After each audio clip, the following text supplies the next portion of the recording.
Most history books start recorded music with Thomas Edison. The phonograph, 1877. Playback, applause. But that's not actually where recorded sound begins. 17 years before Edison ever played back a voice, someone else captured one. The strange part? He never heard it, and he never meant for anyone to. That's where this story really starts. Paris, 1860. In 1860, Édouard-Léon Scott de Martinville was obsessed with one idea. What does sound look like? Not how to store it, not how to sell it, just how to see it. He built a device called the phonautograph. It used a membrane that vibrated when someone spoke and a stylus that traced those vibrations onto soot-covered paper wrapped around a cylinder. When someone sang into it, the stylus scratched thin, shaky lines across blackened paper. It didn't produce music, it produced evidence, sound made visible. And one day, Scott leaned in and sang a French folk song, Au clair de la lune, about 10 seconds. That was it.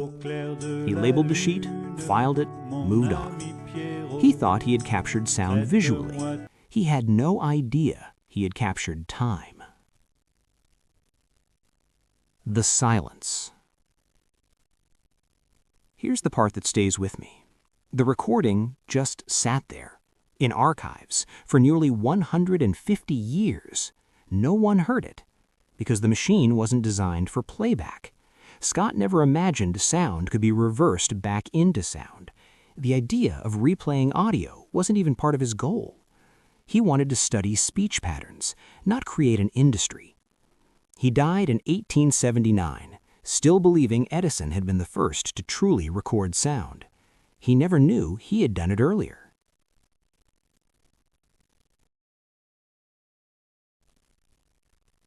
Now here's where things shift.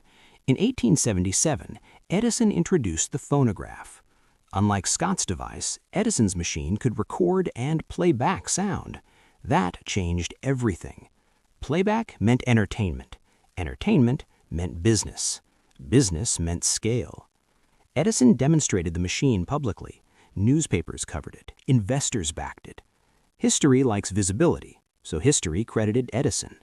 Not because Scott didn't exist, but because Scott's invention didn't speak back. Edison's did. Fast forward to 2008. Audio historians scanned Scott's original phonautograph sheets at high resolution. They digitally converted the drawn wave patterns into playable audio.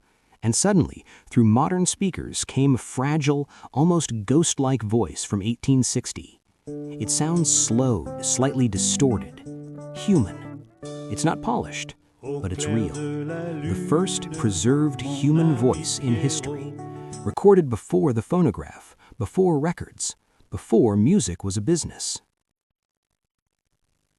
The first song recorded wasn't a product. It wasn't a performance for fame. It wasn't even meant to be heard. It was curiosity. Scott wanted to understand sound. Edison wanted to harness it. That difference matters, because invention doesn't become history until it becomes visible. Scott captured sound. Edison made it public. And the world remembers the public moment, not always the first one. We tend to think revolutions begin loudly, but sometimes they begin quietly, in a room, with soot-covered paper, and a man singing into a machine he doesn't fully understand. The first song ever recorded wasn't meant for applause. It was meant for observation. And for nearly 150 years, it waited.